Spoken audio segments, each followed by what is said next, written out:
Pocho sampo pagyo trashi pa tuche tempe trinle yarngoda pelge drolor zambe zeparche palden lame shabla solwade Omo a guru vajradara sumati munisha saneka Uta varda nishri bhadra varsa manya sarva siddhi hum hum Oma guru vajradara sumati munish Uta varda nishri bhadra varsa manya sarva siddhi hum hum Oma Guru Vajradara Sumati Munisha Sanekar Uta Varda Nishri Bhadra Varsa Manya Sarva Siddhi Hum Hum Oma Guru Vajradara Sumati Munisha Sanekar Uta Varda Nishri Bhadra Varsa Manya Sarva Siddhi Hum Hum Oma Guru Vajradara Sumati Muni Uta Varda Nishri Bhadra Varsa Manya Sarva Siddhi Hum Hum Oma Guru Vajradara Sumati Muni Shasanekar Uta Varda Nishri Bhadra Varsa Manya Sarva Siddhi Hum Hum Oma Guru Vajradara Sumati Munisha Saneka Uta Varda Nishri Bhadra Varsa Manya Sarva Siddhi Hum Hum Oma Guru Vajradara Sumati Munisha Uta Varda Nishri Bhadra Varsa Manya Sarva Siddhi Hum Hum Oma Guru Vajradara Sumati Munishasa Uta Varda Nishri Bhadra Varsa Manya Sarva Siddhi Hum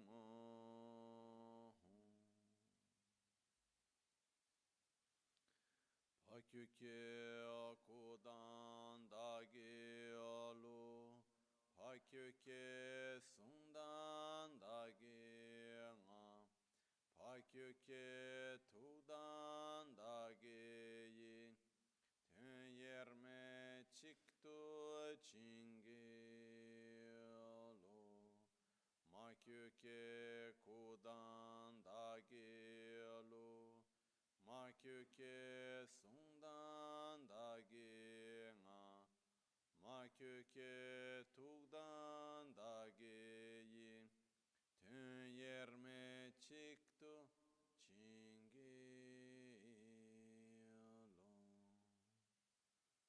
Om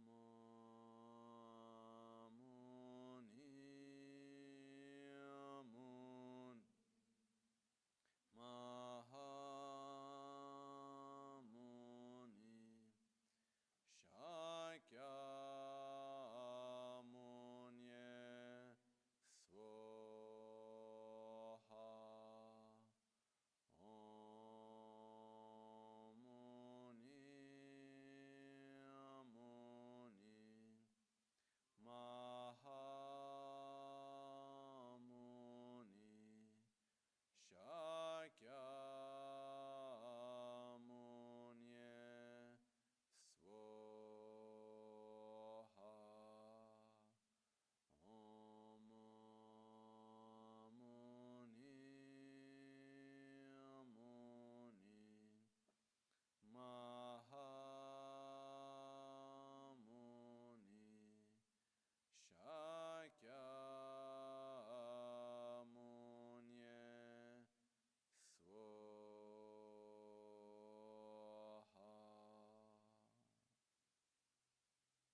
chonam la chanchu pardo dani kyapsu chi dagi jinso gibe sonam ki drola pinchra sange drupar shu sange chedan sogi chonam la chanchu pardo dani kyapsu chi dagi jinso gibe sonam ki drola pinchra sange drupar shu sange chedan tsoge chonam la chanchu pardo dani kyapsu chi dagi jinso gibe sonam ki drola pinchra sange drupar shu.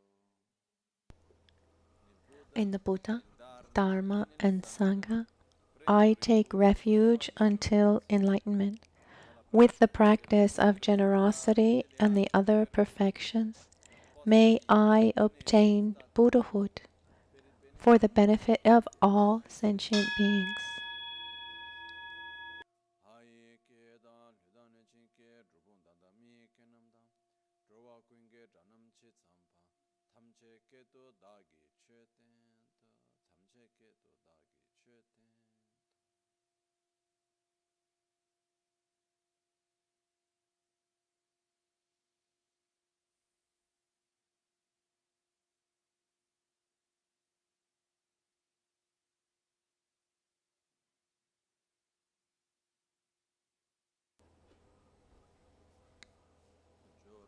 Good morning.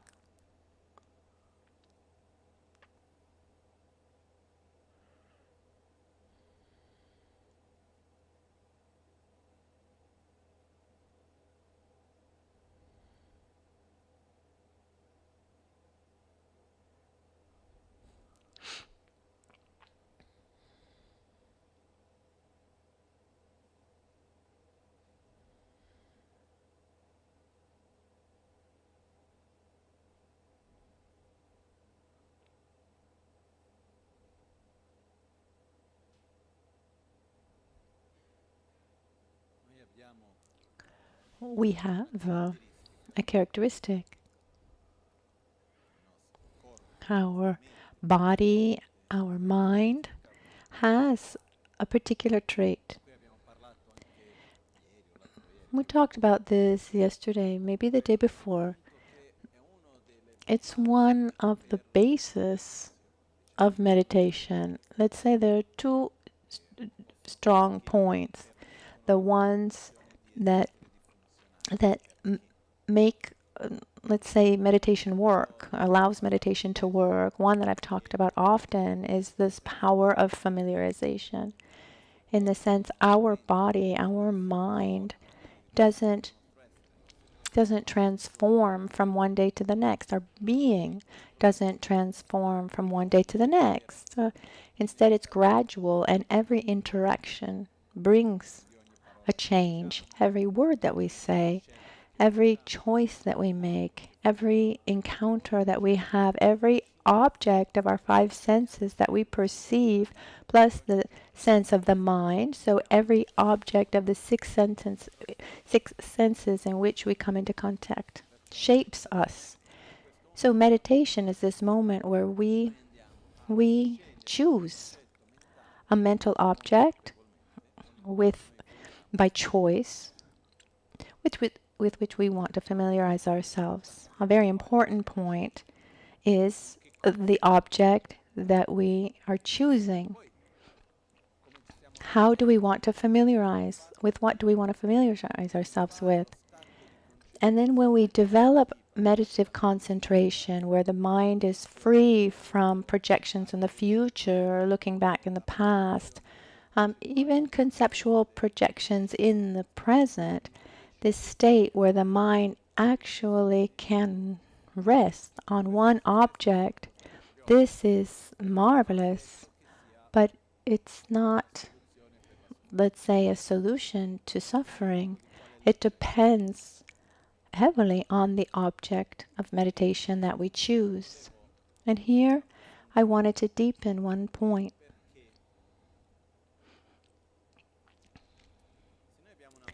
If we have a sickness, for example, it's true that healing is in the antidote and not pointing the finger at the sickness, as we've said.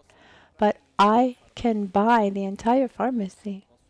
I can have access to all kinds of pharmacies. But if I don't have clarity about the sickness that I have, if I don't have a clear diagnosis, then many substances, instead of healing me, can actually hurt me. So medicine, the substance that we call medicine, becomes medicine when it's applied in opposition to a sickness.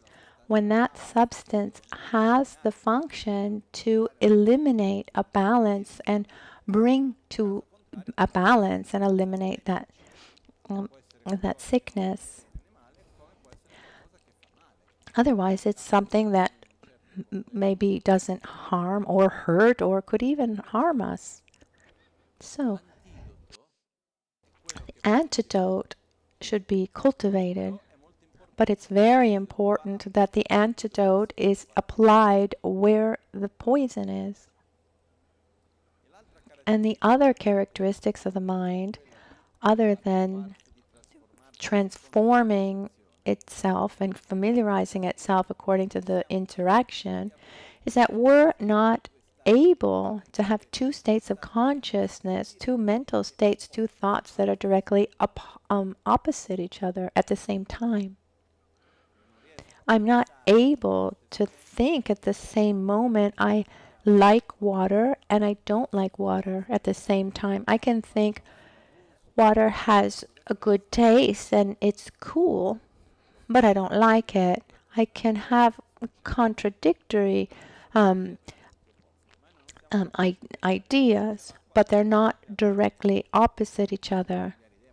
And then we can change our idea, but one after the other, but not at the same time. Try to think of something that's directly opposite at the same time. Are we able? I'm not able.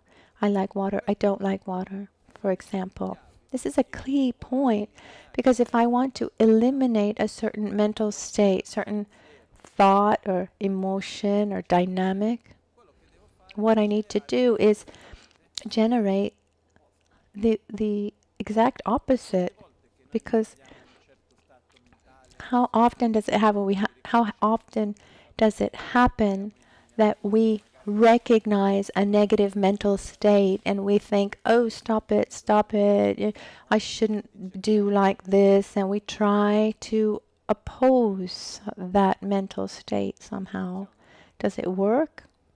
Normally it doesn't. Maybe sometimes when we have very strong reactions, we're able to calm ourselves down, but we're not able to completely eliminate that mental state. To do that, we need to generate the exact opposite of that mind. But to do that, we need first of all see what we want to eliminate. To develop wisdom, I need to see ignorance. I need to make the correct diagnosis and really see where I want to work, what I want to work on.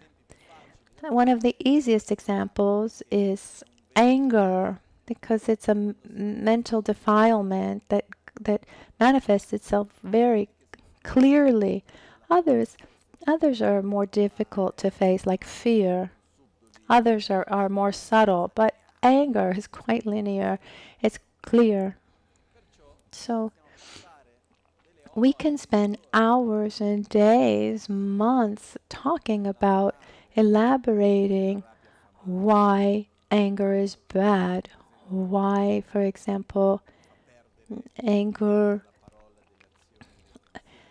makes us lose control of our mind, of our speech, of our body. For example, maybe it takes years to build trust between two people, and then one moment of anger can destroy all that. Can't it? A little bit like building a building a crystal house, and then just in a minute, in a second, in an instant, it can all be destroyed, because it's not just about rebuilding. We need to first clear away and heal the wounds created from the moment of anger. If we look at the Buddha's sutras and also the commentaries from Nagarjuna, for example, they talk about the power that hate and anger have in destroying positive energy that was generated. And I'm not even going to tell you about the lists that they have. It's frightening. One instant of anger has an enormous power of destruction. It's terrible. But we can spend a lot of time talking about how anger doesn't resolve anything, is only harmful. But let's say we get to the conclusion that anger is bad. There's no reason for someone to get angry. And the fact that I shouldn't get angry and that it's not good for me doesn't mean that I agree with everything. It just means that I need to be more sly in facing things. Sly in the sense that it's a reaction that's bad for me and for others and doesn't resolve the situation is worth nothing. How can I say? But that feeling of wanting to destroy, or we lose control, that aggressive mind is very harmful. So how can I meditate on the opposite of anger, which is patience? The antidote of anger is patience, is our ability to not react with aggression in front of the object of anger. Or rather, I'm in front of the object of anger. Initially, that first level, I'm able to not react physically, then not react verbally, and then finally to not react with aggression mentally. When I'm in front of an object of anger and I don't react with aggression, that means that I am practicing patience. To practice patience, one needs an object of anger. It's necessary. Otherwise, it ends up like that monk. The story goes... In the story, there are names, I can't remember them. This monk was doing a retreat, and then a master comes to see him and asks him, "What are you doing? What are you doing your solitary retreat on here in this cave in the mountains?" He was there by himself. He said, "I'm doing a retreat. I'm familiarizing myself with patience. I'm meditating on patience." And this master looked at him and said, "Oh, wonderful, good." And he spits at him and slaps him in the face. And this monk was so angry, he wanted to react. And this master, he stepped backwards. He said, "Remember that without an object of anger, you can't practice patience." But why? Because light should be brought where there's darkness. Bringing light where there's already light doesn't take away any darkness. Light should be brought to the darkness. And medicine should be taken where there's sickness. If I have a wound in my right arm and I make a treatment, but I put it on my left arm, and say, "Well, I took the medicine," right, but you applied it to the wrong arm. So what happens? What happens is this: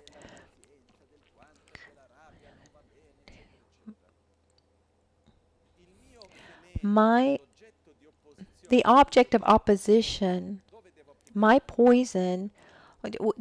In other words, where should I where should I apply the antidote? In the generalized concept of anger, or in anger? In my anger. That's where the antidote should be applied. Because if I stay in something generalized, that anger is harmful here and there, I can become a world expert. But as long as I don't see my own anger and I don't recognize that it's my behavior, my feelings, what comes out of me, without getting into any kind of dynamics of blame, but when I recognize that darkness is there, and I don't bring the light to my darkness, I won't heal. I can use medicines day and night, but if I don't put it where there's the wound, it won't heal. It's not easy to look at oneself in the face and see one's own darkness, recognize one's own wound, and apply the antidote. Also, because our tendency is that when we recognize our wound, our pain, we victimize ourselves. When we see general anger, oh, it's wrong. But then when we look at our own anger, are we the victim of the world or not? I know I shouldn't get angry, but it's not my fault. If it weren't like this or that wasn't like that, one could even say it's not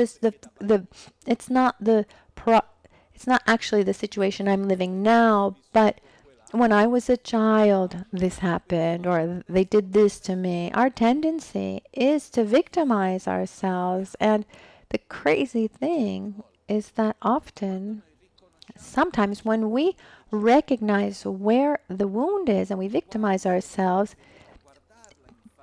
looking in that wound, facing it directly, and doing something to heal it is lived almost like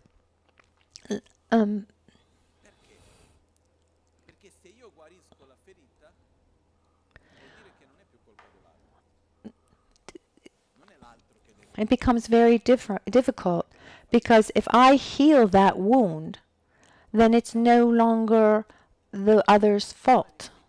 It's quite a twisted dynamic that happens in our mind. But we're not so consistent with our thoughts. We feel like we're being cheated somehow. So being able to see our own darkness, recognize our own darkness, when we're able to admit it without getting into a process of blame.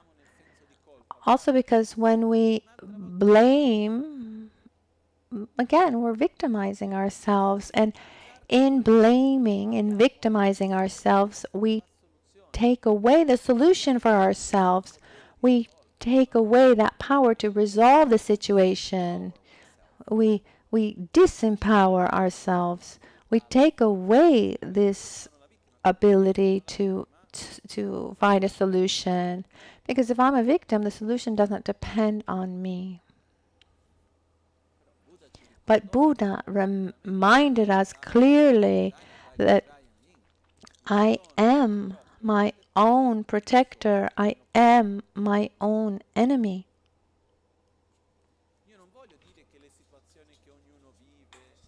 I don't want to say that the situations that people live in the past didn't happen. But there's a fact. What is the past today?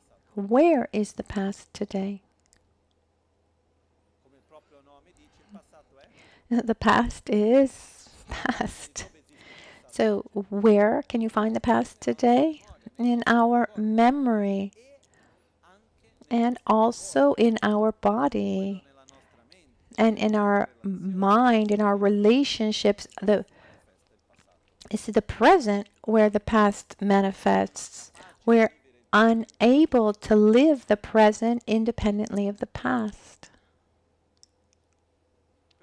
But very often, what happens is we have wounds, we have experiences that we've lived that don't exist anymore, but they have conditioned us. And through these, we live our present.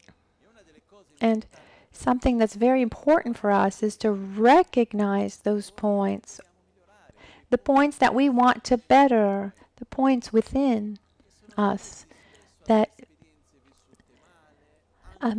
come from dispositions from other lives. It's something from birth that we have, but also past experiences lived badly. But it's something of ours that we have as a kind of filter through which we experience our present. So before choosing the antidote, it's important to see the wound. Okay, I have this healing balm. Where am I supposed to put it? And when we do treatments, healing treatments, it could happen that one says, "Oh, I put the cream on my left hand, but my wound is on the right hand." Well, why did you put it on the left hand if the wound is on the right? Because it hurts if I put it on the right. I put the medicine, but I didn't put the medicine on the right hand because it hurts there. I meditated on patience, but I'm not going to look at my own anger. That's too painful. Unfortunately, that's just not going to work. So what happens is it's part of our process to recognize and see where there are our own points that we want to counteract. And so kindly we see where we need to apply the antidote. It's not necessarily an easy or pleasurable process. And it's a process that takes time. It's not immediate. In that first phase, it's where one simply recognizes, sees, but is not able to make any kind of change. I remember every once in a while, people would come to me and say, "Lama, it was better when I didn't know." Before I would get angry, I thought that I was fully right.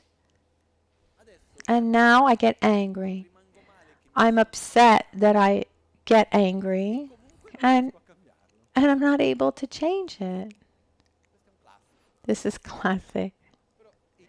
But that first step is awareness, starting to see, recognizing these habits that are not beneficial. See our wounds, our bad habits, our being able to see it.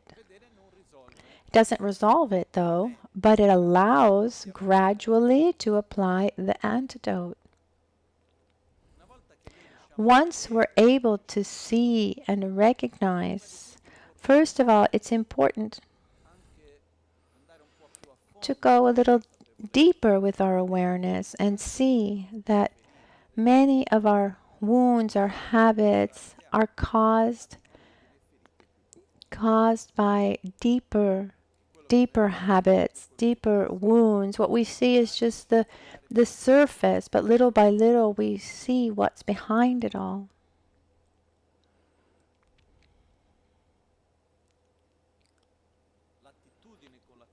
The attitude with which we do this is an attitude of affection and love towards ourselves, where we welcome ourselves, we cuddle ourselves. It's not about reprimanding ourselves, where we highlight our negativities. where we blame ourselves. It's an attitude where we openly admit, or we see, we recognize, and we accept. We accept what is not good so that we can better the situation. Oh, I'm so bad, I'm so bad. You're not alone. And if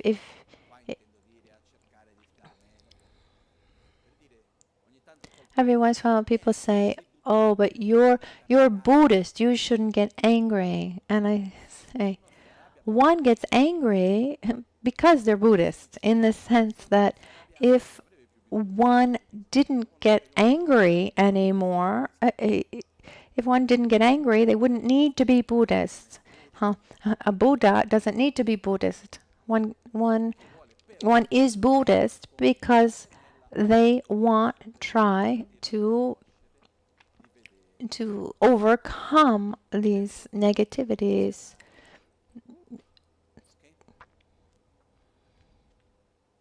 So we need to see it so that we can direct ourselves. How does this all apply to meditation? Let's do an example of a meditation that we can do. Like, let's take, for example, anger or jealousy or anxiety, sadness. Can be done with so many things. Let's stay with anger as our example. The first phase of the meditation, one sits, one does a little bit of meditation on one's breath like we did this morning, the 9-round breathing exercise or other techniques to bring the mind to a calmer and more balanced state. You can't meditate on patience when you're angry. That doesn't work. So first one generates a state of calm, of balance, and from that state, after have meditated a little bit on one's breath, we do an analytical meditation on what we want to meditate on. In this case, we want to meditate on patience, to not react with aggression in front of the object of anger, and we start going through why there are no reasons to get angry. What's important is not about justifying the object of anger, because often what happens when we get angry in front of something and we don't want to be angry anymore, our tendency is to justify the object of anger. Okay, well, the person was in a bad situation, or it's really not like that. We try to say that object of anger is not a real object of anger, but that doesn't work. The point that where we need to start is, yes, that person said those things, did those things. Are there other? Of course, there are other perspectives, other points of view, but I'm not here to justify or explain that it's not the way I saw it. What I'm looking at is that it's total craziness and has no there's no sense whatsoever to get to react like that, because what's at the basis of anger as a mechanism? I want to eliminate what generates suffering. I recognize that there's something harms me, I don't like it, and I want to eliminate that which makes me feel bad. But with anger, we suffer even more. So when someone gets really angry, it's like taking a big sign saying, look how ignorant I am to not suffer. I'm suffering even more, because at the end of the day, we create a tremendous amount of problems and malaise, physical, mental, emotional, relationship aspects as well. So even non-manifest anger is the same thing.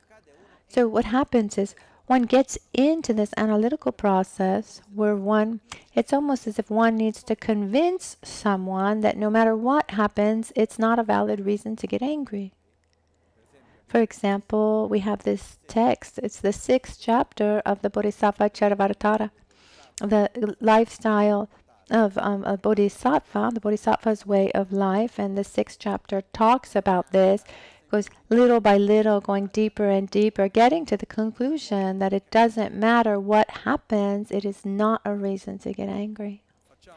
So we do this analytical process until we get to the conclusion on a conceptual level, but we're absolutely sure, we're convinced that no matter what happens, it's not a reason to get angry. Once we've gotten to this conclusion and we've completed the analytical meditation, then we take that conclusion, and this is an important point, and we set it aside.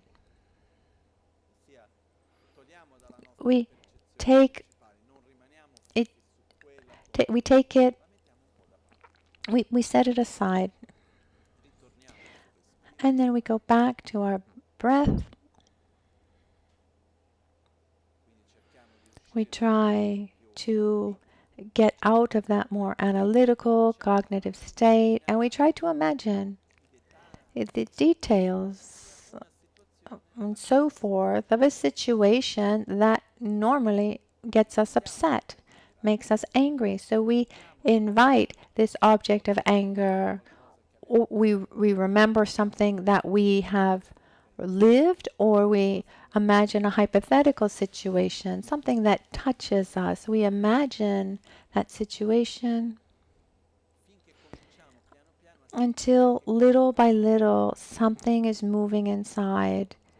And it's no longer just a mental game. Actual anger starts arising. When anger starts manifesting itself, but we're not fully possessed by anger, at that point we take the conclusion from before and we apply it to the situation, because at that point our wound is clearly visible and we can now apply the medicine. If I try to apply the medicine without seeing the wound, and then we just can't find it, it hides. If we do an analytical meditation and then we don't do the part where we allow that anger, in this case, to show itself, it's like having medicine in our hands and not finding our actual wound where we can apply it. So we allow for that wound to manifest itself. We feel it. And when we feel that the anger starts to come out, at that point we can apply it to our wound. This brings no benefit. This is, what am I doing? At this point we breathe, recognize that tension, that tension that was generated. I relax it, I gather up that tension, I release it.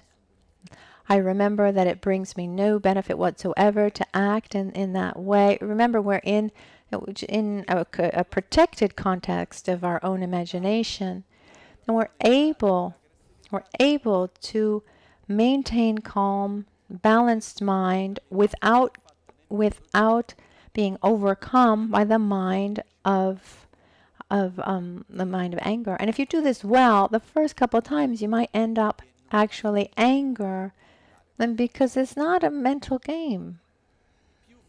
The more often you're able to generate the opposite mind, patience, the more often you're able to not act with aggression in front of the object of anger.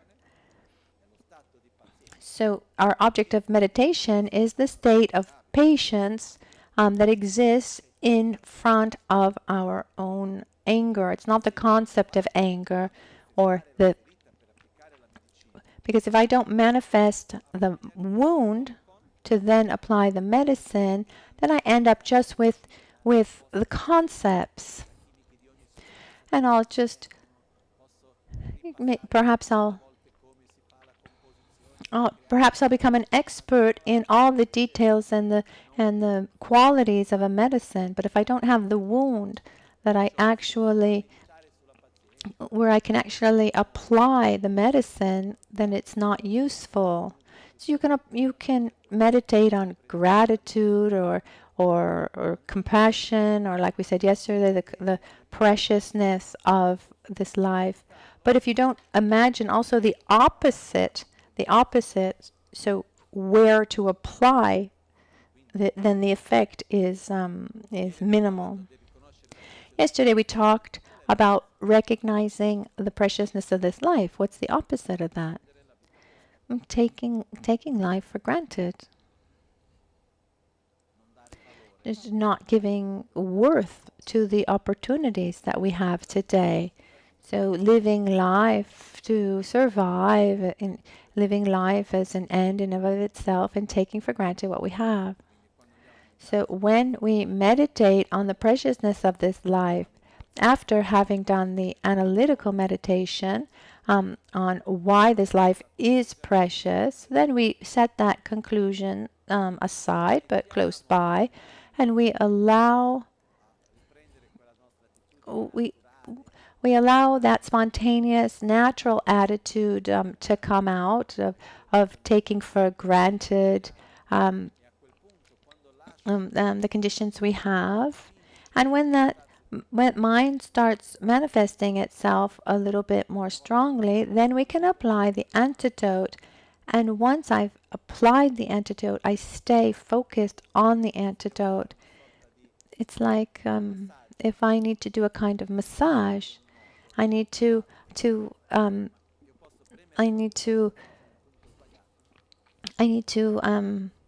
soften a knot, in my body. I need to loosen a knot. And if I'm pushing, but in the wrong point, it's not going to help at all. Similarly, first we learn how to push in the right way, but then we need to find the right point, that knot. So first we do the analytical meditation, where I learn how to generate the antidote. And once I have that in my hands, I need to allow myself where the wound is, so I can then let it come to the surface, let it come out, and then I can apply the antidote. And once I stay in that state of the antidote. I think that's quite clear, isn't it? If we don't do this, what can happen is, as I've seen and as I've heard, people who've come to me and they said, Lama, it's just not working. It's 30 years that I'm following Buddhism and it's just not working for me. First of all, it's not because you have a membership card that you are Buddhist. And they tell me 30 years that I'm reading these things, I'm following these things, but it's just not working. And here's my question. Have you been studying? Is it 30 years that you've been studying medicine and going to the pharmacy, or have you been applying the medicine for the last 30 years? There's a huge difference between the two. It's not because we get close to Buddhism, that we study philosophy, that we know the various practices. It's not that there necessarily we're looking at our wounds, our own poisons, and it's not necessarily true that we look at ourselves in our face and that we apply the antidotes. In the self-healing, for example, in the heart chakra, when we eliminate this part where we eliminated our heart chakra, everything related to the heart, like anger and sadness and depression. But what anger am I releasing? My own. I need to recognize that that's the moment where I recognize and I see where my wounds are, so that I can then apply the antidotes. It's important to do this process where we're able to see ourselves, being very, very careful, very, very careful, let me repeat, to not get to not get into any kind of victimization process or feelings of guilt or blame. We have this tendency of victimizing ourselves or feeling guilty. No, there is no one to blame. It doesn't matter what happens. And explain to you on a practical level why there's no one to blame. Let's imagine that each one of us, those of us who are here, we choose a number and then choose to add, subtract, multiply, or divide. And together we put together an equation. At a certain point, at the end, we get our final result. Let's say the final result is 25. I don't like the number 25. Who is to blame for this 25? You. Because if you had given another number, we wouldn't have gotten to 25. And the one to blame is the last one to give the number, or maybe it's, yeah, so who's to blame for the result of 25? Or better yet, is there anyone to blame? Perhaps there isn't. It's either all of us or none of us responsible for that result. That result came because each one of us did his part. And if any one of us had done differently, the result would have been different.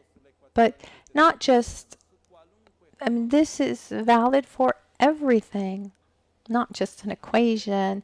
Oh, I acted like this because this happened to me, because I learned to do like this.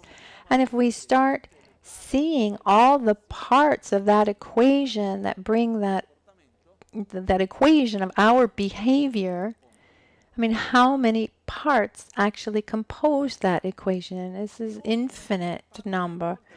And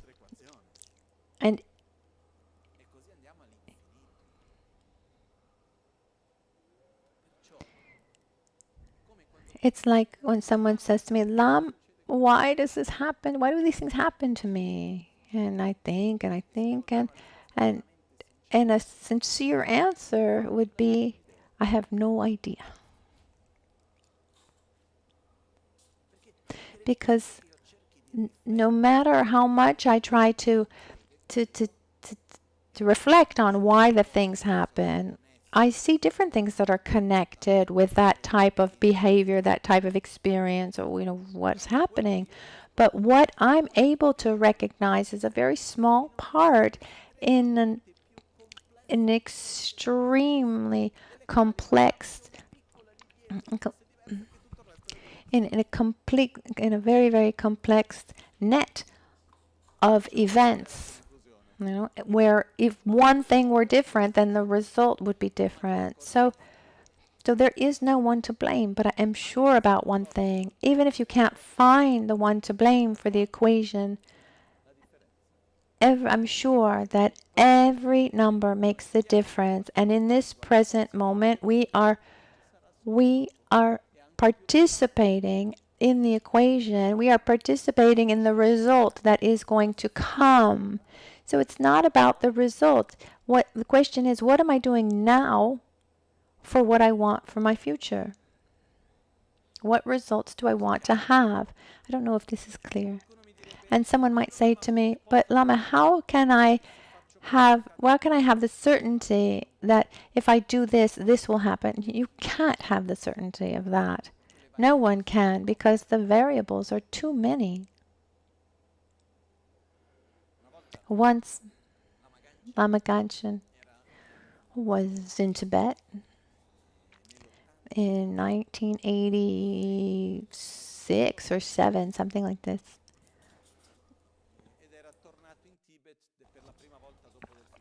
and had gone there for the first time since 1963 when he had left Tibet. It was a little bit easier to move around, and he had met the Panchen Lama together with our friend Franco Ceccarelli, and His Holiness the Panchen Lama proposed him to do something together to help the monasteries in Tibet, and Lama Ganchen was very, very happy, was enthusiastic about this idea, these projects, and they agreed that they should do this kind of project.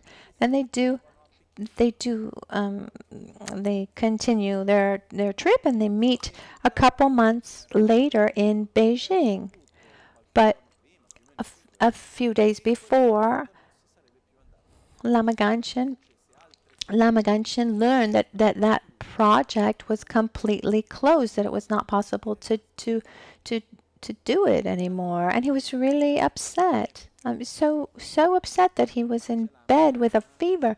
The Panchen Lama called him and said, are you coming to see me or not? And no, Lama Ganchen can't. He's really sick. He has a fever. He said, what? No, tell him to come immediately here. He was very, very strong. And Lama Ganchen went to him a little bit like this. It was his master. And he asked him, what's happening?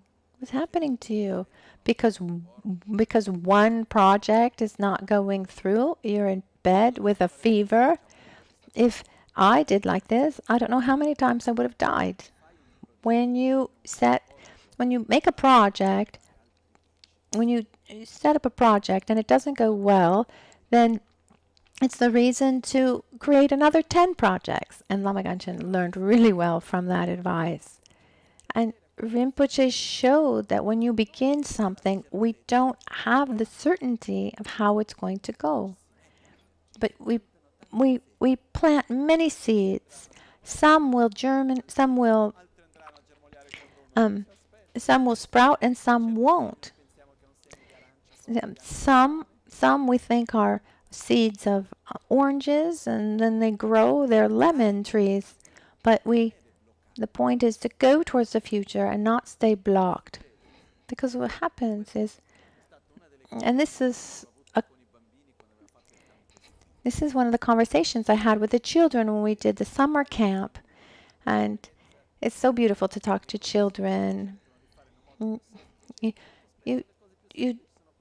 You try to simplify things, but those simple things, so-called simple things, actually become the truest of subjects. And in one encounter, we talked about the past, present, and future. And we talked about the past.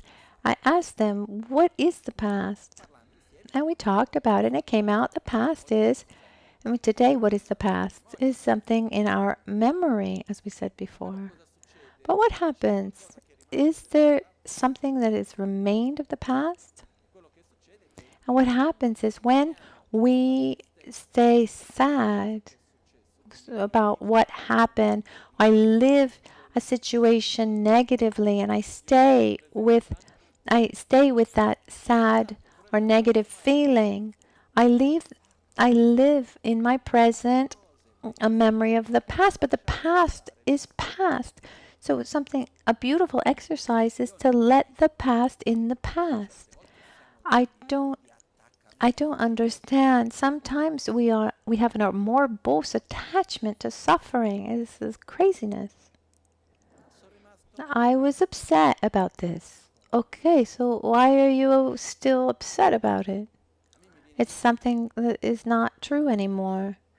It reminds me of a time once I was in Beijing, and it was my birthday. I was there by myself. I was on my way to Tibet. And the day before, I talked to a friend, and he said, tomorrow I can't take you out for dinner. Even it's your birthday, because I have a very important work dinner, and I can't change it. And I said, well, if you can send me the car so I can do some pilgrimage, that would be wonderful. I had organized my whole day, and I was tired of eating Chinese food, and I thought, okay, I'm really just going to relax on my birthday. So I was at the stupa of Yamantaka near the Forbidden City in Beijing, near Beihai. Very beautiful area. And his driver said, we have to go. Trifang, we need to eat. No, I'm going to go home. I'm going to have a pizza. No, we need to go. And I couldn't understand. I thought, oh, maybe my friend changed his plans or something. Anyway, I get to this restaurant made of many floors. And the first floors, it was a very popular restaurant, very busy. And as the floors went up, it became more and more elegant. And at the very high floors, there's a private kitchen, private living space, and a huge dining room. And then these men arrive. I didn't know who they were. After a half an hour, even more, talking. I don't speak Chinese, and they didn't speak anything other than Chinese, and there was no translator. We didn't even have translators on the phone at the time. So after a while, I understood that these are friends of my friends. That he had sent them to take me out to dinner. All of this to say that I get there. Inside, I had just a great sense of refusal. I have no problem with Chinese food. I really like it. But we look at the power of our expectations. And so I was feeling like someone was hurting me because I shouldn't have been there. I should have been in my hotel by myself having pizza. But why? Because I had created that idea, that expectation. You see how we create suffering from nothing. And my point here is that there I am at a certain point. They ask me, they show me something on the menu. This is really good, but the smell is really bad, but the taste is good. And I say, okay, it was extremely expensive, and they want to offer it to me, okay. And it would be a real show, like a lack of respect to refuse what's offered to you. So they bring it to me, this tiny plate. It was a kind of mushroom, and the image that came to me in that moment, imagine being in a small room closed with no windows and thousands of smelly shoes. So in front of that, I thought, what am I going to do now? Because the more time that was going by, the more smell there was. So I ate it as quickly as possible. I don't even remember the taste it had. I thought, okay, once it's inside, I'm not going to smell it anymore. And thinking about it afterwards, I thought, when there's something that we don't like, we have two possibilities. We swallow or we spit it out. Keeping it in our mouth. Ooh, what a bad taste. I mean, this... Even traveling in Tibet, once I was in the bus, and we had stopped in some village. I see about 3 or 4 people in their mouth, and if they have something in their mouth for a long time, because the Tibetans very kind. They had offered this dry cheese of theirs.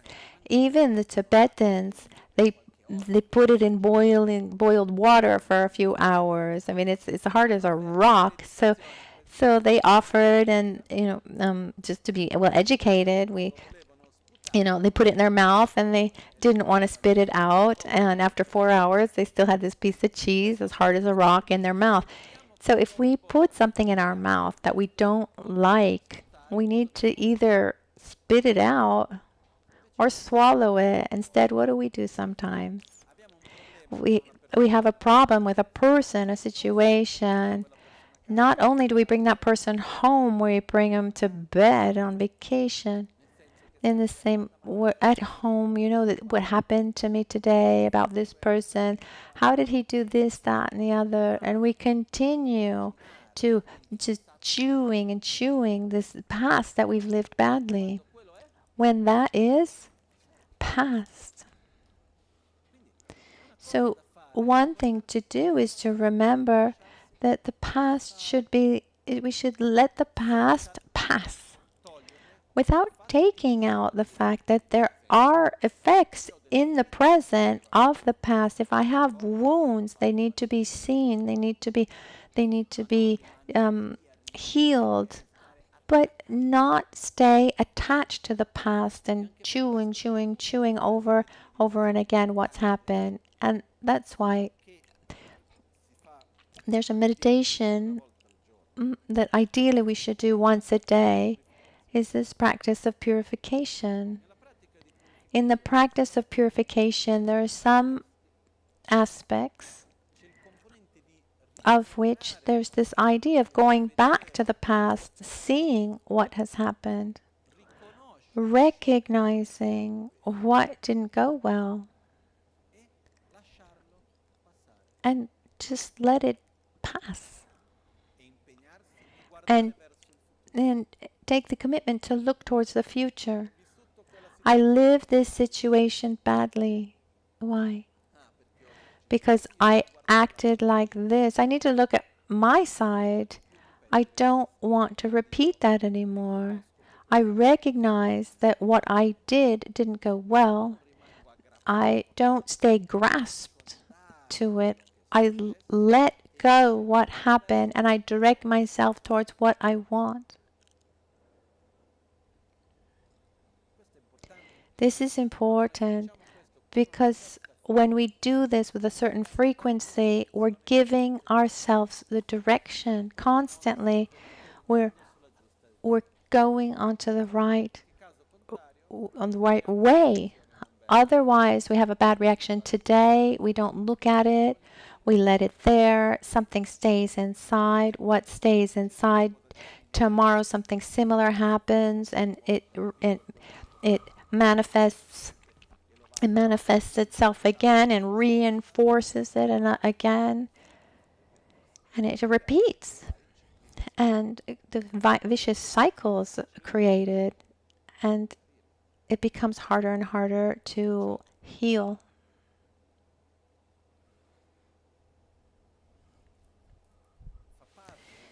So it's part of our path to recognize our wounds. Don't stay attached to our wounds. It seems crazy to say it, absurd. For example, I don't know if you've ever experienced the desire to be sick or the pleasure in being sick. Me, I have. I say it openly. Because sometimes one wants to be cuddled. Sometimes one wants to stop. And that sickness lets you do that. Lets you somehow say, okay, I'm going to let other people take care of me. But it's not a very healthy thinking. And sometimes for us, being able to see what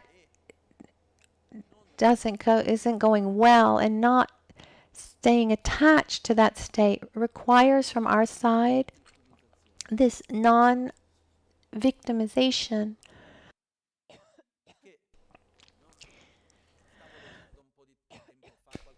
I was reading a few days ago this a book of books of the letters by Seneca.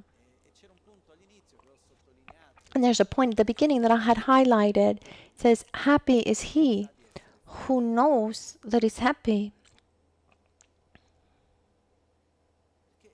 Because even no matter how it may seem strange, but it's not obvious to allow ourselves to be happy.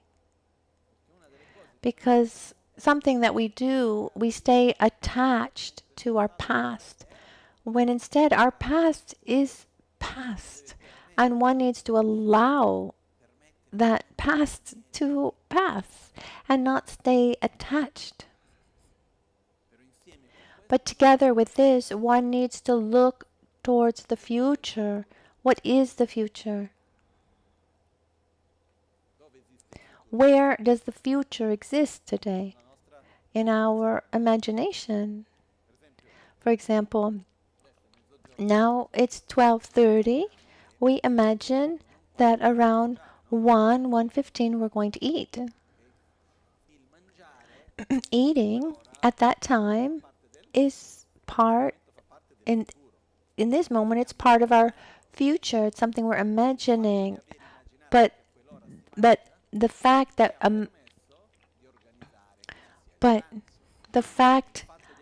I imagine that I'm going to eat at that hour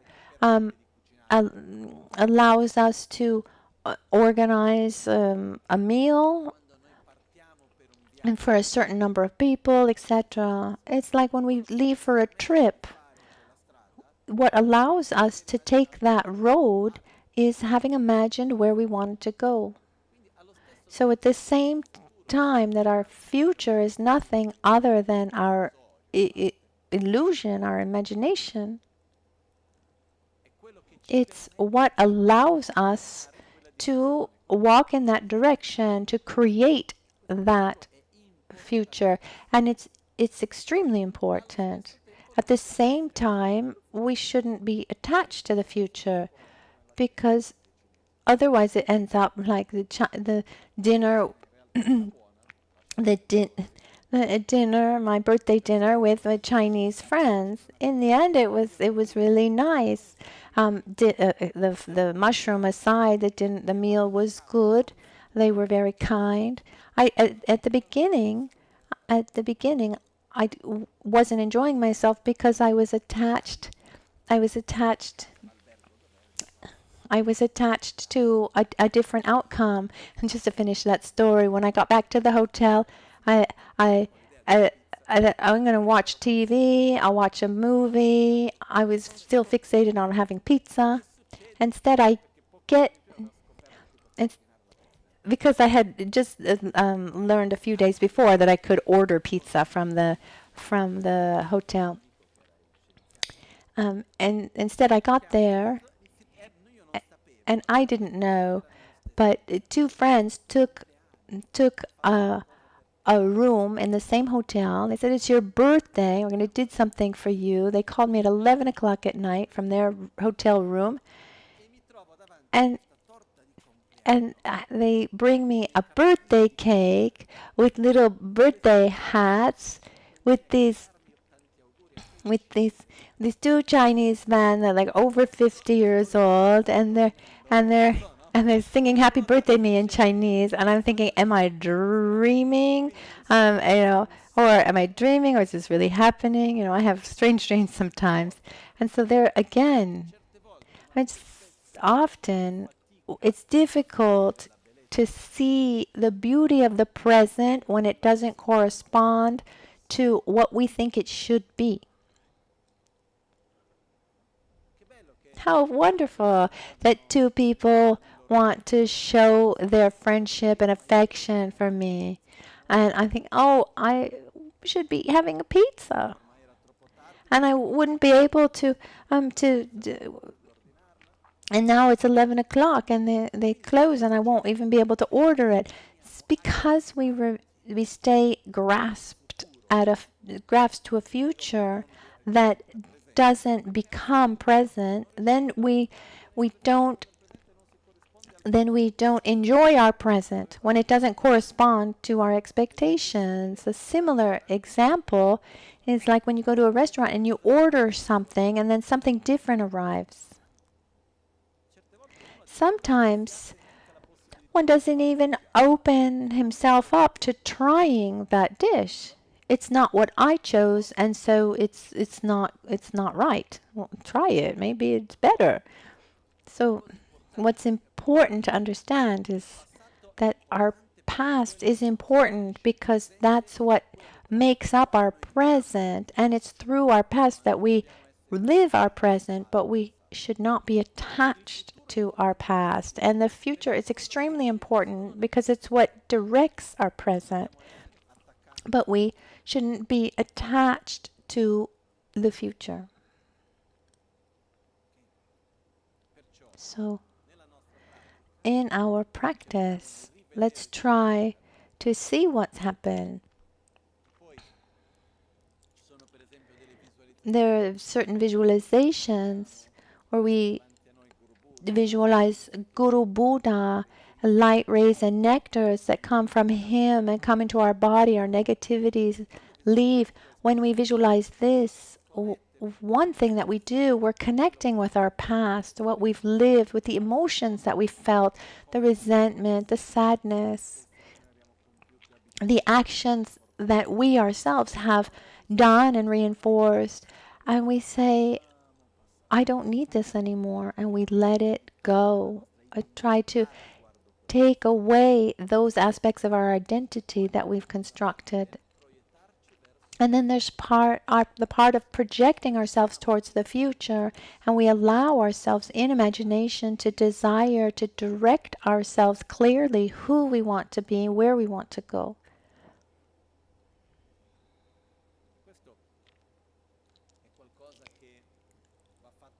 And this is something that should be done repeatedly, frequently.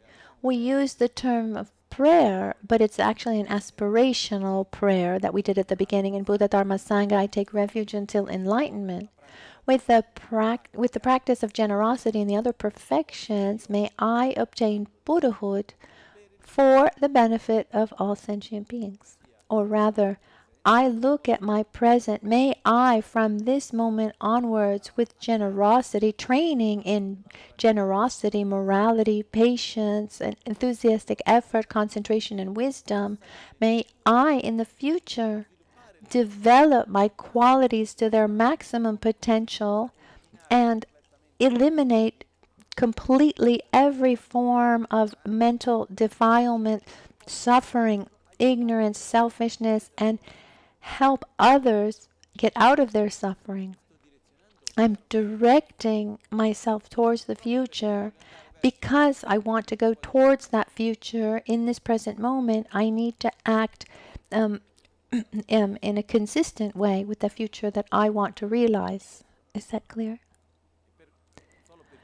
And just to close this subject, another way to see that same thing is the fact there are two main forces that guide us in our life. One is the past, and the other is the future.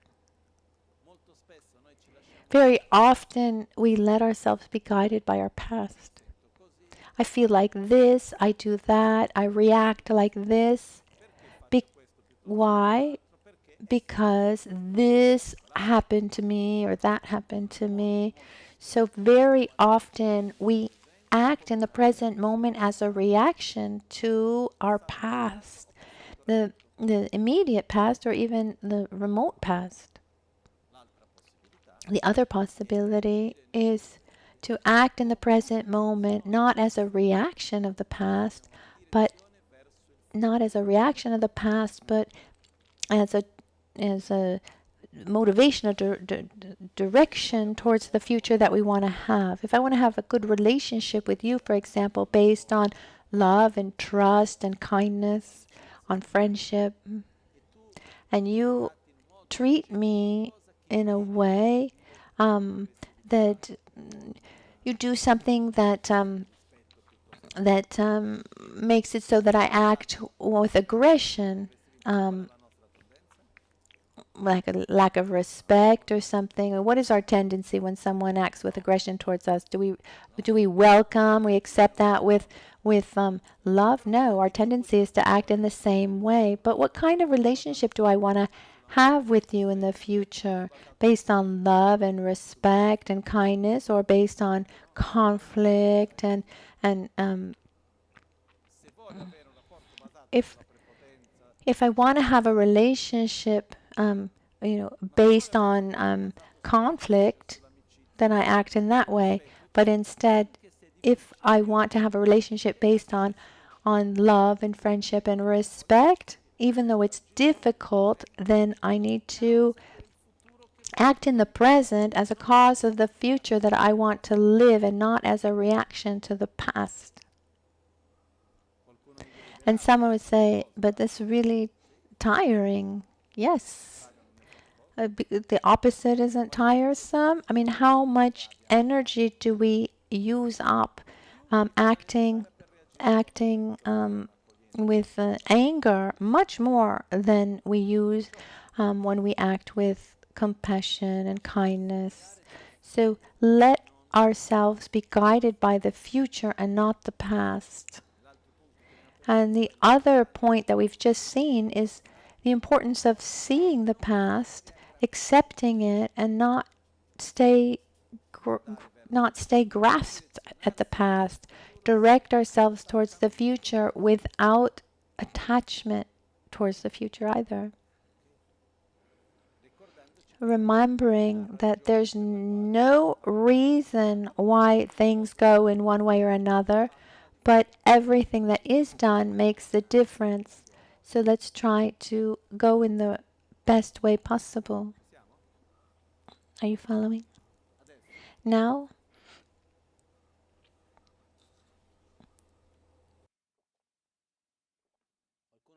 someone might ask me, but what does all of this have to do with meditation?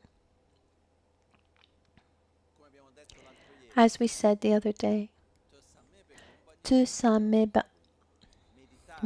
meditate without having first understood and listened and understood is like trying to scale a cliff with our hands closed, our hands in a fist. So if I do a meditation on purification, but in my world view, my past is something solid to which I'm attached. I can do 100,000 mantras, but something stays stuck there. Instead, if I change my worldview, I see that the past is the past and I don't need to be attached to it. And Buddha gave me the view that shows me how to be at peace with my past. So we let the past pass and we direct ourselves to the future without attachment to either. Then this is also very important when we face our own death, because looking towards our own death, there are 3 levels for spiritual practice, looking at his own death. The first level is getting to one's own death without any kind of regret. So here I am in front of faced with my death, and I'm at peace with my past. This doesn't mean that we have never done anything stupid. This means that we're able in our daily life to work on ourselves and be at peace with our past. The second level is not only being at peace with ourselves, with no regrets, but also without fear. And to die without fear, we need to be at peace with our future. We need to have a direction where we go and the awareness that we are walking in that correct, in that right way. So I don't know what's going to happen, but I'm full of faith that I'm going in the right way. This brings us, I'm simplifying, but to not have regrets for the past or fear for the future, because we're in harmony with the past and the future. And if we're able to die like this, it's something absolutely marvelous. It's already a lot. how can we assure that we will get to our death like this? We need to know. we we need we need to know, like, at least a week before our death, that we are about to die, so that we can make peace with our past and release our fear for the future, right? So we need to wait for that letter in the mail. No. To be at peace with my past, I can't allow for things to accumulate. I mean, at least once a month. I mean, even though every day, we accumulate things. Where we make effort, we put in effort. 12 times a year. That's not so much. 12 times a year, dedicate some time to be at peace with our past. If you can do it, if you do it 365 times a year, even better. Get to the end of the month where we say, okay, what happened here and there? I acted like this. I accept what has come, what happened, and what is past is past, and I direct myself towards the future, and I do a practice of purification with the mantra, with lights, the mantra of Vajrasattva. There are many purification practices, and if I do this with a certain constancy, then I'm sure that I'm at peace with my past, and the more I do, the easier it becomes, because we purify the older things. So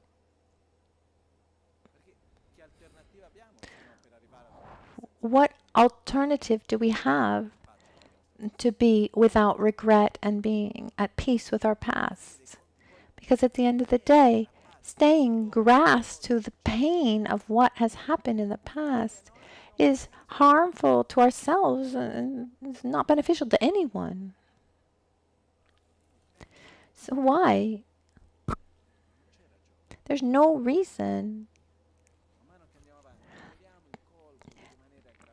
As we go on, we let go of this attachment we have to the suffering that we've felt, and we let go of our blame and our guilt and our sense of victimization.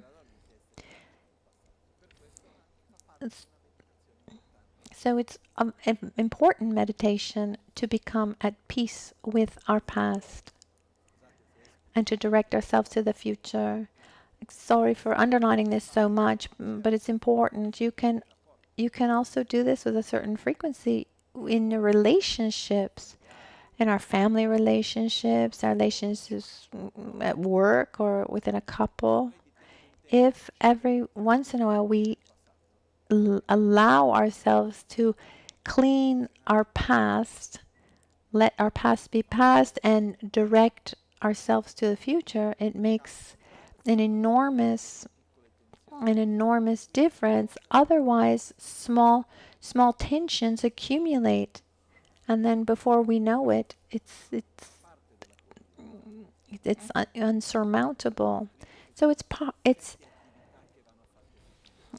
part of our daily life. Buddha said there are 7 activities that should be part of our daily life, and then a kind of ceremony was done to remember these 7 activities that, and let's say, are supported by the 7 prayers. And then in the end it just turned into 7 recitations to do. But Buddha said, he didn't say recite 7 times, I prostrate, I make offerings,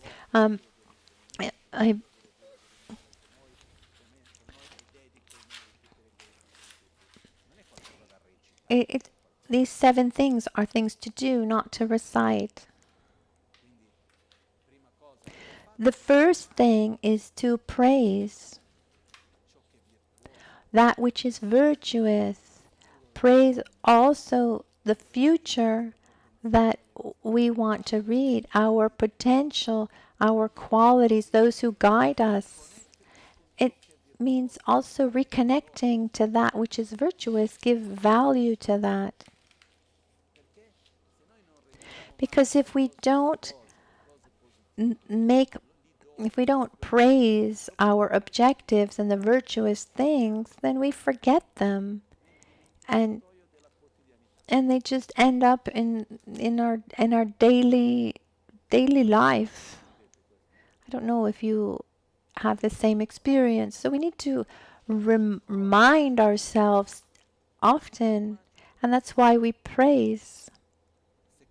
The second activity is to make offerings.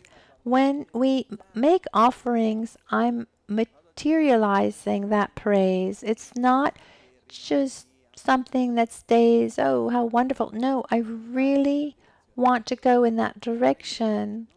I make praise not only in my thought and in my speech, but also in my actions.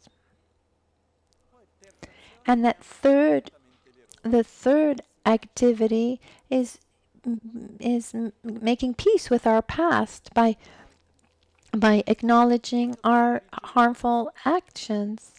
Then we need to rejoice, which means celebrate the wonderful things that we've done. And this is very important, to celebrate the things that we're able to do, the beautiful things we do together, virtue, celebrate, rejoice for the beautiful things. This should be done every day.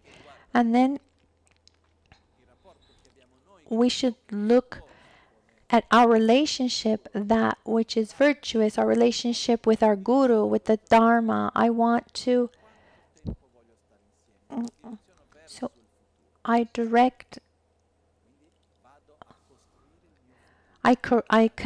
imagine, I construct my future. What do I want to do? For how long do I want to do this? These are the other two. Where do I want to go? What do I want? And for how long? So, when? And then, that last part, sometimes it's a kind of like I don't want to say ceremony, but let's say something that one does just to do. When we make dedications, there's also this explanation that it's, that we should dedicate because it's good to dedicate, but that's not the main reason.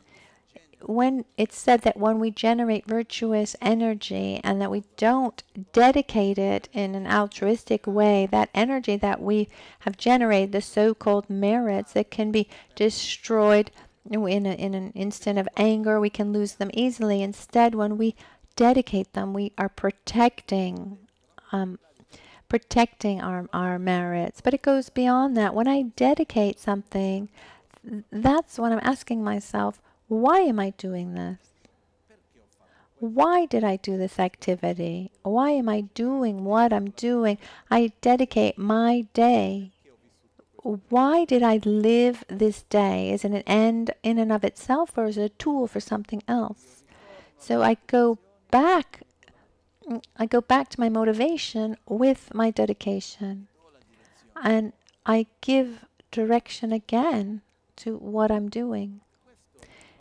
And this should be done every day. These are the 7-limbed prayer, which traditionally is making prostrations, offering, purifying, rejoicing, asking for teachings, asking for our guides to stay until the end of samsara, and then dedicating. So to stay, to teach us, and then to dedicate. But things that I've said also in other times, and I just take advantage of this context, that in the relationships with other people, for example, it can be a familial relationship or within a couple. One tool that we have to keep a healthy and good relationship over time, really the 7 limbs prayer, 7 limb activities. Imagine someone that you are deeply attached to. Imagine that you can praise that person, make an offering, be at peace with your past. Ask for be at past. Apologize where necessary. Celebrate the wonderful things together. Ask what we want. What do I want from you? And how long do we want to stay together? Where is it that we want to go together? And the last part, why? Why are we here together? Is it a tool for something else? I mean, what are we dedicating our relationship to? What's it for? Doing that with a certain frequency, let's say 12 times a year, really will change the relationship. It's not easy. Even the first point, praise, which means recognizing the qualities of others and sincerely.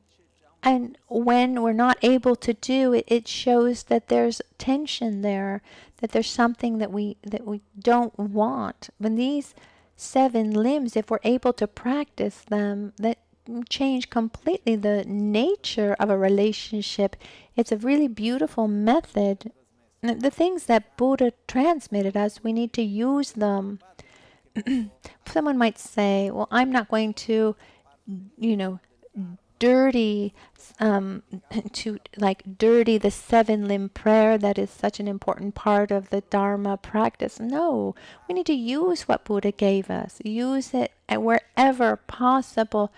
Don't leave it up there on your altar in a prayer. Bring it to our everyday lives. Okay, so getting back to our starting point. When we practice meditation and we start with our breath, when we inhale, we recognize where the tensions are accumulated over time, and we exhale, we release those tensions. One thing that we're doing in that moment, other than relaxing, it's also this process of a kind of diagnosis of where our wounds are, where we can then allow ourselves, without getting into a process of blame or guilt or victimization, to see and just recognize these wounds, to then apply the antidote.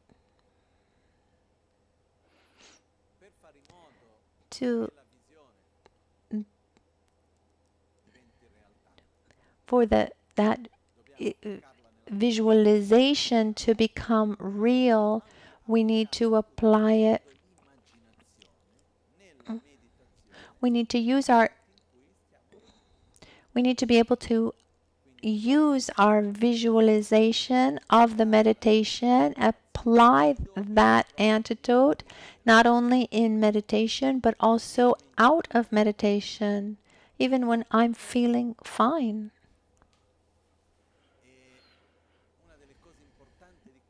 And something that's important here, there's a difference between understanding, reflecting, and imagining and experiencing. When we are in a situation, our reaction in front of that situation is not based on our knowledge, but is based on our experience, our previous experiences. Is that clear? So if I want to react in a different way, it's not enough to just just to do differently. I need to, what we imagine for our mind, for our brain, for our being, call it what you want, it's as if we're actually experiencing it physically. So we need new positive experiences. There are many modern studies. Buddha's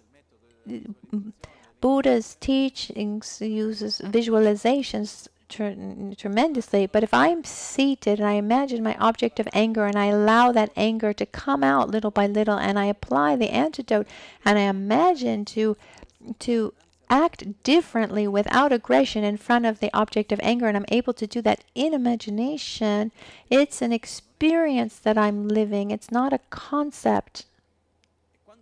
And when I repeat that experience again and again, then in the future, when I'm in front of a physical object of anger, I will have as a reference point the experience that I lived. And that's our power of transformation, the experiences that we've lived and not concepts. Is that clear?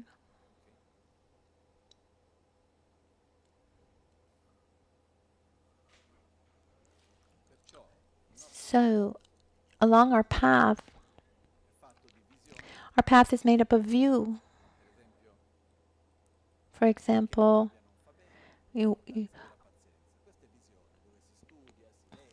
this is where we study, we read, we talk about it, we understand. Then our conduct, our behavior. I do everything possible to not get angry in my daily life and to not act with aggression in front of my object of anger.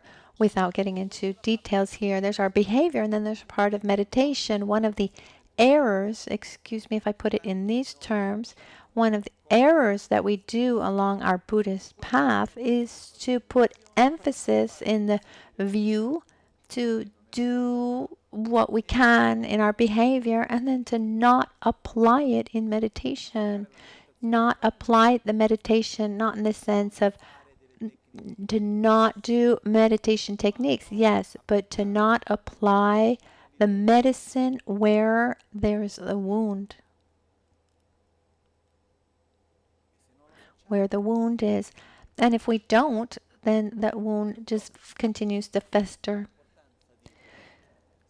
So it's important to sit, to breathe. Do the analytical meditation, conclude it, set it aside, generate this situation where we allow that wound to come out. And at that point, apply the antidote.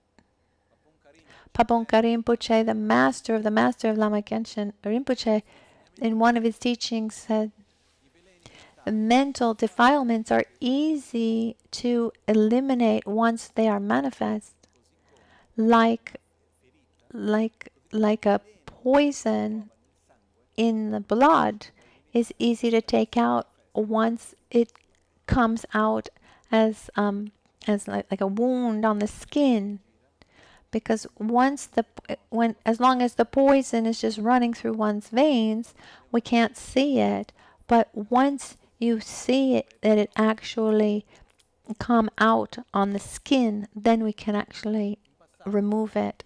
So in the past in Tibet, there were practitioners that were famous called Kadampa, disciples of Atisha. Now, today, there's the new Kadampa tradition that is guided by Geshe Kelsang Gyatso, but the original Kadampas are from the 11th century. 11th, 12th century, and something that was common for the more serious practitioners, that when they were in a situation where there were no longer any kind of situation that would stimulate their anger, there was nothing that took them away from their balanced state. What would they do? They would look for situations, extreme situations, specific, intentionally. They would try to live extreme situations to look for some kind of hidden anger within so that they could then face it and heal it, purify it. I think for most of us, we don't need to do that.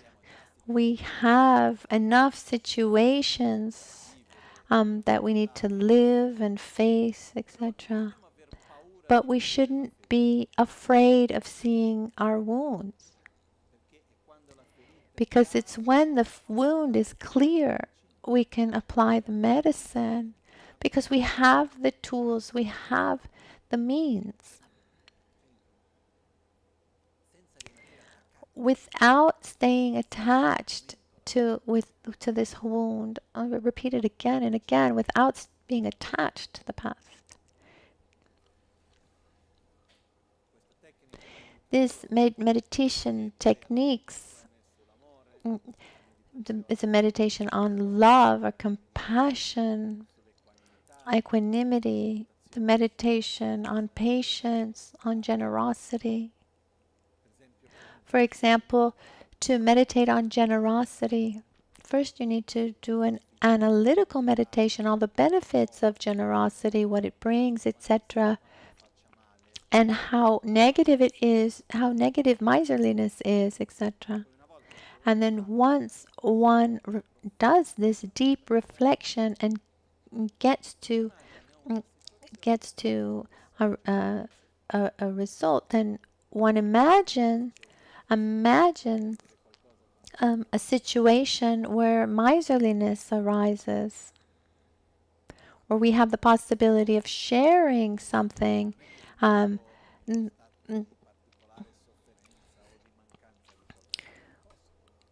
where we can and we have the possibilities of sharing something with someone, but we don't want to.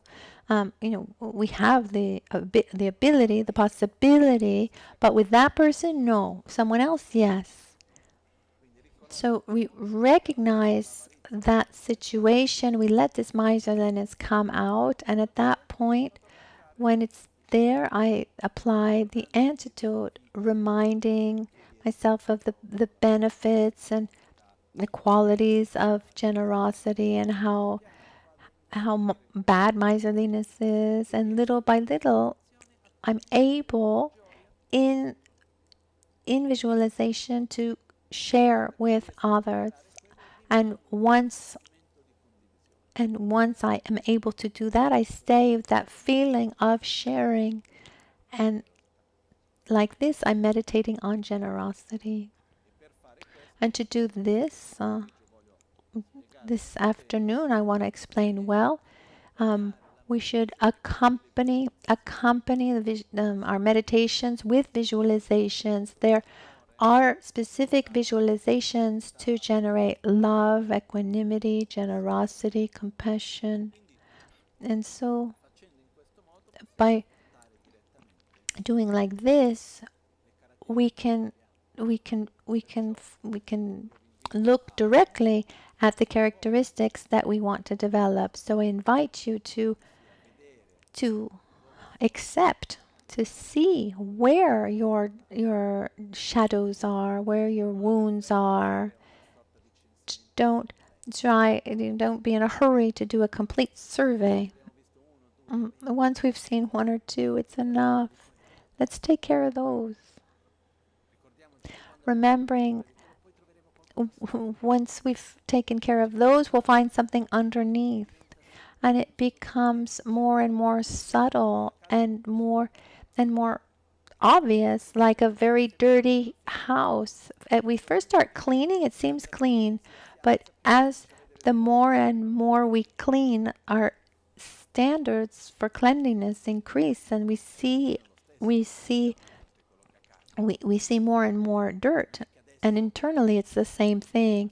It's not that it's that it's dirtier than before. No, it's just that our standards of cleanliness are higher. So when our standards for altruism and love and balance and generosity are higher, we see things that we didn't see before. This just to answer When people say, Lama, it seems like I'm getting worse. Two possibilities. When we start our process, what was before was hidden comes up. And if it comes to the surface, it's because we're ready to see it. And then our standards also are becoming higher. So we're seeing things that we didn't see before. Sorry if I'm a little boring and I repeat the same thing, but I really find that it's really important to me. We need to be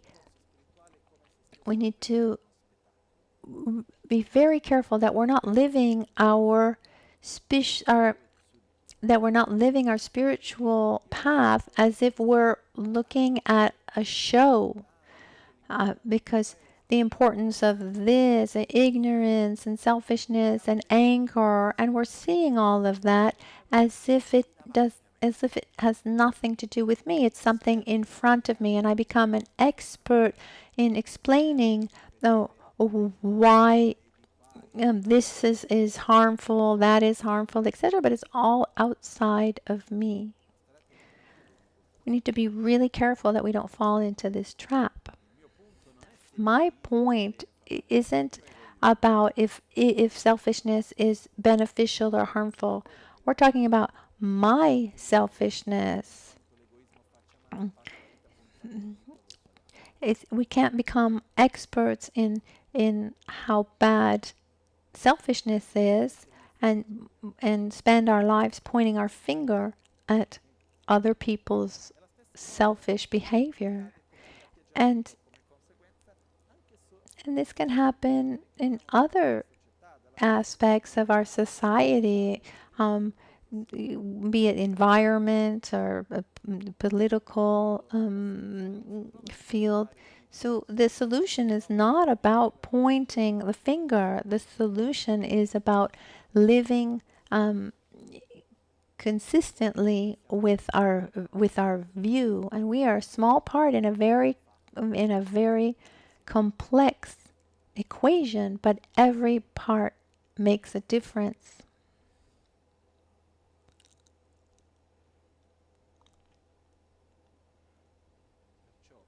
So, to conclude, meditation is a tool to generate and to familiarize ourselves with antidotes, with mental states, emotional, virtuous states that are in opposition to the negative ones that generate suffering.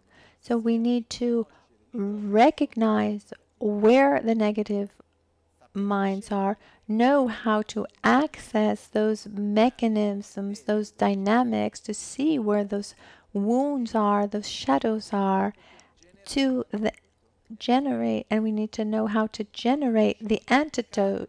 When we're able to apply the antidote to the wound, then we stay single pointedly there, and that has an amazing power, healing power. And today we took a huge leap in to understanding the benefits of meditation. It's time for our dedication. Then we stop for lunch, and we'll come back at 3:30.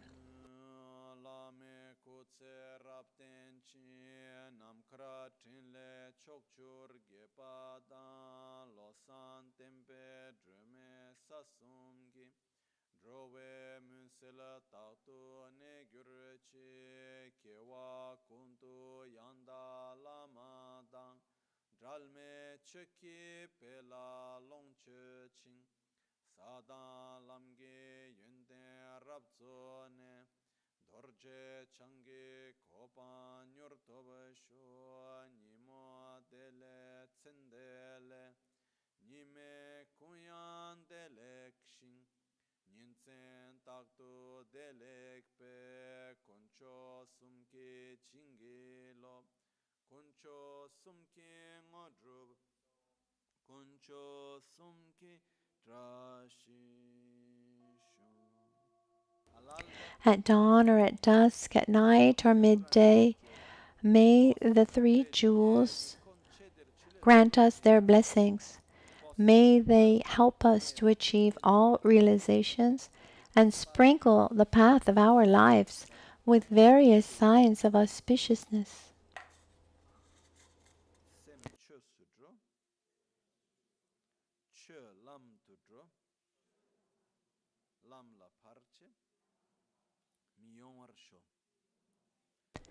May the mind become the Dharma. May the Dharma become the path. May the path be free from interferences.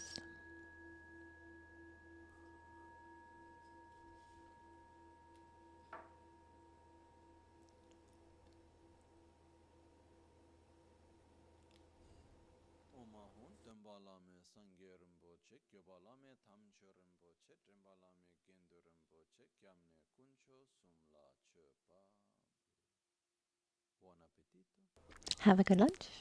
Thank you. Thank you, everyone. And we'll be back at 3:30.